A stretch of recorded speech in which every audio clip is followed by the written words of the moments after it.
भारत को हिंदू राष्ट्र बनाने का सपना लगभग हर भारतवासी देख रहा है।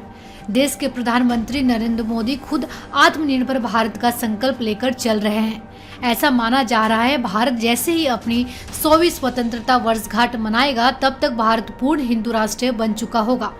सपना देखा तो है, लेकिन क्या ये सच होगा? ये सवाल इस समय भारत में चारों ओर सुनाई दे रहा है। जिस तरह से मुस्लिम समुदाय की आबादी तेजी से बढ़ रही है और पीएफआई संगठन भारत में सक्रिय हो रहे हैं, उसे देखकर बॉम्बे हाई कोर्ट ने भी चौंकाने वाली बात कही है।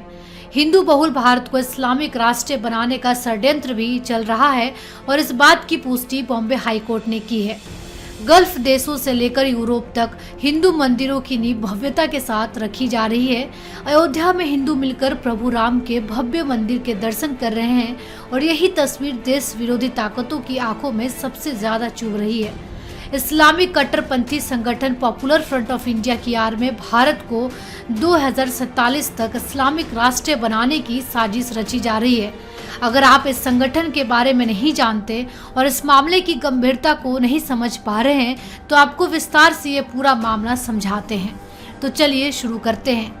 ये वो संगठन है जिसका नाम दिल्ली के दंगे भड़काने में, शाहीन बाग के आंदोलन को फंडिंग करने में, केरल में राजनीतिक हत्याओं की योजना बनाने में और जबरन धर्म परिवर्तन में कई बार आ चुका है। साल 2006 में केरल में इसकी स्थापना हुई। पहले यह संगठन सिर्फ दक्षिण भारत की सीमा तक ही सीमित था, लेकिन पिछले कुछ समय में इसका विस्तार उत्तर भारत में हुआ और अब यह संगठन दिल्ली में भी उतना ही मजबूत है जितना ही केरल में। पीएफआई में करोड़ों की फंडिंग विदेशों से आती है ताकि भारत के जड़ों में कट्टरता पैदा की जाए और भारत को मुस्लिम देश बनाया जाए। भारत के अंदर जो हिंदू मुस्लिम के बीच की जो एकता है उसे खत्म किया जाए। और इन चीजों में कितनी सच्चाई है इसका अंदाजा इसी बात से आप लगा सकते हैं कि हाल ही में पीएफआई को लेकर बॉम्बे हाई कोर्ट ने बड़ी टिप्पणी की है। कोर्ट ने ये माना है कि पीएफआई की आड़ में देश विरोधी ताकतों ने भारत को 2047 तक इस्लामिक राष्ट्र बनाने की साजिश रची है।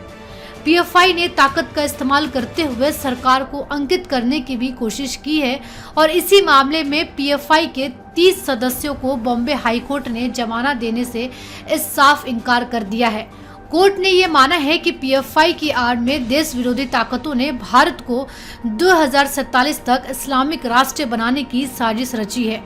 पीएफआई ने ताकत का इस्तेमाल करते हुए सरकार को अंकित करने की भी कोशिश की है और इसी मामले में पीएफआई के 30 सदस्यों को बॉम्बे हाई कोर्ट ने जमानत देने से साफ इनकार कर दिया है और इसके पीछे का तर्क दिया है कि आरोपियों के खिलाफ प्रथम डिस्टेंस सबूत मिले हैं।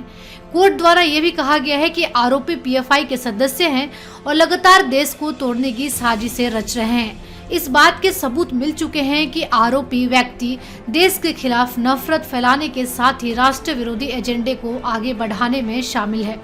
आरोपियों का उद्देश्य भारत सरकार के खिलाफ नफरत का माहौल बनाना है और वे उन्हें बांटना चाहते थे। आरोपी भारत सरकार के खिलाफ मुस्लिम समुदाय के लोगों के मन में नफरत पैदा करना चाहते थे। अगर आपको हमारी वीडियोस अच्छी लगती है तो हमारे चैनल धर्म समाचार को सब्सक्राइब करना ना भूलें। धन्यवाद।